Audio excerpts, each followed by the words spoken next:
Kita nggak boleh melihatnya sebagai program saja, tapi ini adalah proyek yang terselubung dan bahkan korup yang tersistematisasi, korup yang terlegalkan. Urusannya apa? Urusannya adalah untuk mengembalikan modal politik di 2024. Dan menurut saya orang keliru ketika menyebutkan bahwa Pak Prabowo itu NPD. Menurut saya Pak Prabowo itu sangat tidak percaya diri karena dia tidak hanya cukup mengembalikan modal politiknya. Beliau melalui seluruh infrastruktur kekuasaannya berusaha menyiapkan modal politik untuk 2029. Nah, bayangkan saja kalau satu SPPG per satu tahun punya laba 1,8 miliar, ya dikalikan saja berapa uang yang dia dapat selama 5 tahun dan berapa SPPG yang dia tolak. Di daerah saya itu satu ketua DPC partainya Pak Presiden ngelola 9 SPPG. Itu berarti selama 5 tahun dia akan punya laba 80 miliar. Nah, kalau untuk menangin Pak Prabowo harus ngeluarin 10, 20, 30 miliar, saya rasa adalah angka yang kecil. Nah, maka infrastruktur kekuasaan ini mengarah ke sana. Saya berani katakan, tidak usah ada pemilihan presiden di 2029, karena yang menang pasti Pak Prabowo.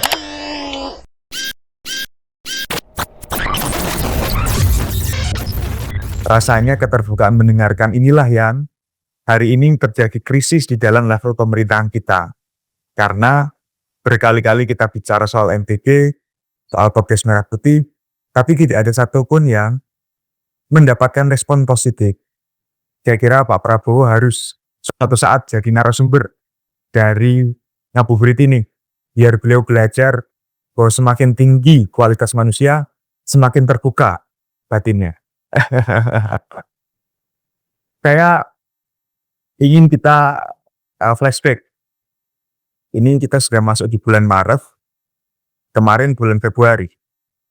Bulan Februari adalah bulan yang menurut saya harus kita ingat serta catat sebagai salah satu aib dari sejarah Indonesia, yaitu ketika pada 14 Februari 2024 terpilih presiden dan wakil presiden yang secara jelas telah melanggar konstitusi. Saya tidak punya preferensi atas politik praktis, mau capres Ganjar atau capres Anies, saya tidak peduli soal itu. Tapi ketika ada seorang pasangan calon presiden dan wakil presiden yang merupakan pelanggar konstitusi, sekaligus berkampanye tanpa ilmu pengetahuan, hanya dengan joget dan gimmick menangis ketika debat, itu mampu memenangkan suara publik, maka disitulah menjadi tanda bahwa demokrasi di dalam bahaya. Dan pemerintahan yang lahir karena pelanggaran konstitusi itulah yang hari ini kemudian memimpin. Pemerintahan yang lahir karena perzinahan politik sudah barang tentu harus kita lihat dalam kacamata waspada.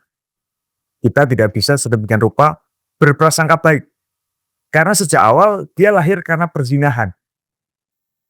Ini ibarat ada dua pasangan yang memaksa menikah tapi tidak direstui, maka mereka memutuskan untuk berzina dulu, sehingga sampai hamil, sampai melahirkan anak, sehingga tidak ada pilihan lain untuk menikah, untuk tidak menikah.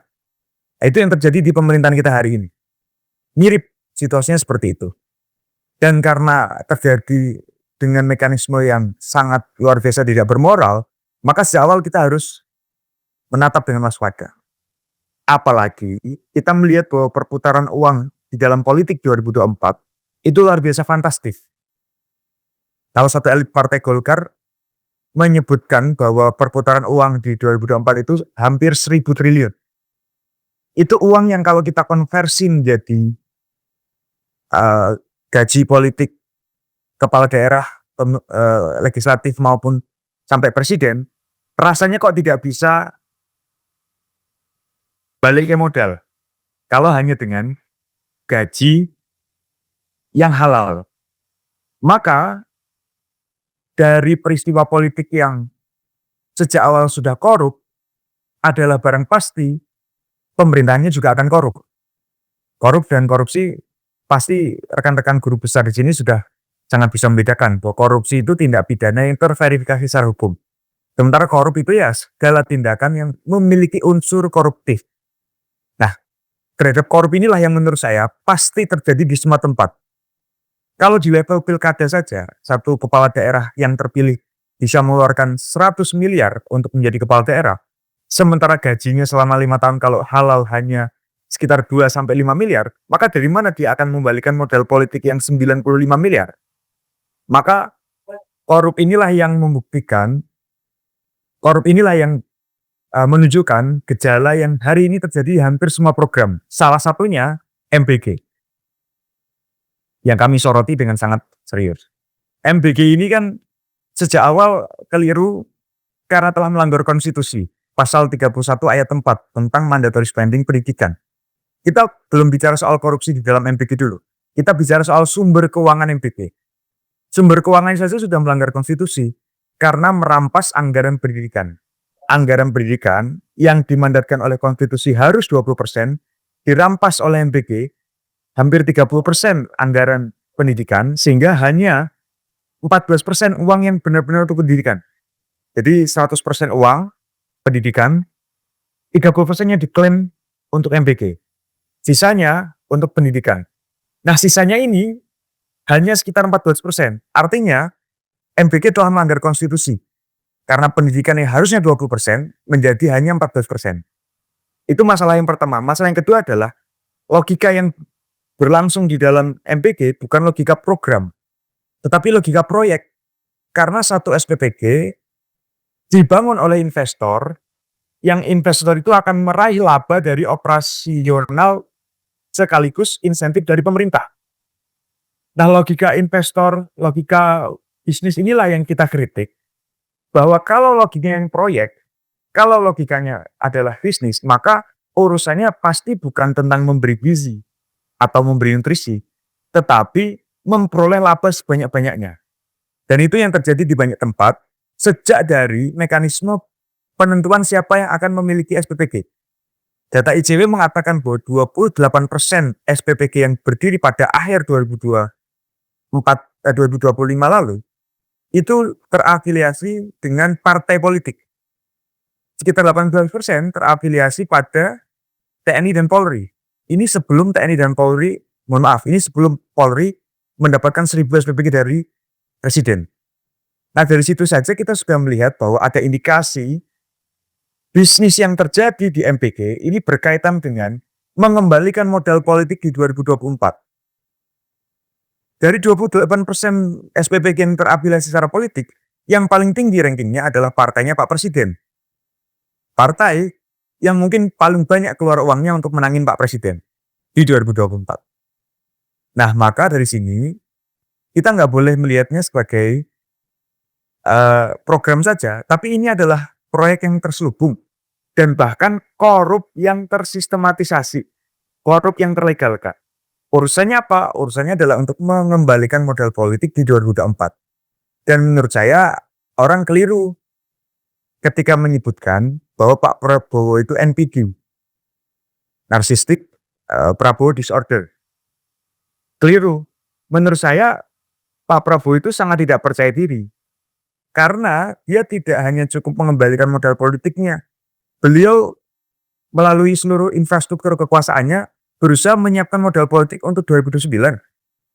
Nah, bayangkan saja kalau satu SPPG per 1 tahun punya laba 1,8 miliar, ya dikalikan saja berapa uang yang dia dapat selama 5 tahun dan berapa SPPG yang dia tolak. Di daerah saya itu satu ketua DPC partainya Pak Presiden ngelola 9 SPPG. Itu berarti selama 5 tahun dia akan punya laba 80 miliar. Nah, kalau untuk menangin Pak Prabowo harus ngeluarin 10, 20, 30 miliar, saya rasa adalah angka yang kecil. Nah, maka infrastruktur kekuasaan ini mengarah ke sana. Dan saya berani katakan, tidak usah ada pemilihan presiden di 2029. Karena yang menang pasti Pak Prabowo. Karena seluruh infrastruktur yang hari ini berjalan, arahnya ke sana. Nah, kita boleh berbeda pendapat. Apakah MBG ini adalah program negara atau program politik? Bagi saya, MBG adalah program politik. Urusannya mengembalikan modal politik sekaligus menyiapkan modal politik. Kalau ada yang kontra dan menarasikan bahwa MBG ini kan baik, ada banyak stunting, ada banyak orang miskin, Pak Prabowo pengen ngasih makan. Oke, kalau kita mau konsisten terhadap narasi itu, maka kita cek datanya. Hari ini yang menerima MBG ditargetkan itu 100% anak-anak Indonesia. Totalnya 82 juta anak-anak. Kalau fokusnya adalah untuk memperbaiki stunting, pertama, data stunting kita itu 19%, bukan 100%. Maka harusnya yang mendapatkan MBG adalah 19%. Kedua, data kemiskinan kita menurut BPS itu 9%. Harusnya kalau berdasarkan narasi kemiskinan, yang mendapatkan MBG juga 9%. Nah, kalaupun 19%, kita harus catat bahwa MBG itu tidak bisa menyelesaikan stunting karena diberikan ketika orangnya sudah dewasa. Sementara untuk menyelesaikan stunting harus diberikan kepada ibu hamil dan balita maksimal 5 tahun pada masa pertumbuhannya. Nah, ketika MBG dikasih ke anak-anak SMA hari ini, anak-anak SMP, juga bahkan anak SD, kan kita bertanya, urusannya apa? Jangan-jangan yang memperoleh keuntungan bukan anak-anak itu, tapi mereka yang memiliki proyek SPTK. Nah, artinya apa? Kita tidak lagi berkutat pada pesimis, optimis, prasangka baik atau prasangka buruk. Data mengatakan bahwa kalau ini urusannya stunting, ya harusnya 19%. Kalau urusannya kemiskinan, hanya 9%. Tidak 82 juta.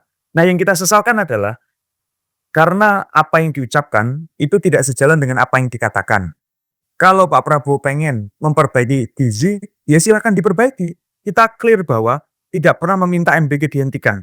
Kita minta MBG harus tepat sasaran, mekanismenya transparan, akuntabel, dan benar-benar bergizi. Ramadan sekarang kita bisa cek di berbagai sekolah. MBG kering itu jauh dari kata bergizi. Gimana ceritanya anak-anak kita itu diberi kacang yang berminyak, diberikan roti yang bahkan sudah berjamur, telur yang ada ulatnya. Ini terjadi secara masif di mana-mana karena apa? Karena sejak awal tidak ada keberpihakan pada ilmu pengetahuan.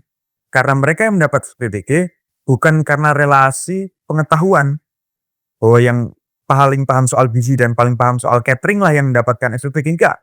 Tapi mereka yang punya relasi kuasa.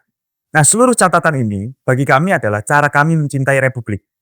Kita nggak membenci siapa-siapa. Kita nggak membenci Pak Prabowo, nggak membenci Gibran, nggak membenci Dadang, Kepala BKN, enggak. Kita hanya pengen apa yang menjadi problem hari ini itu bisa terselesaikan. MBG untuk menyelesaikan stunting, oke, silahkan. Tapi harus tepat sasaran dan transparan.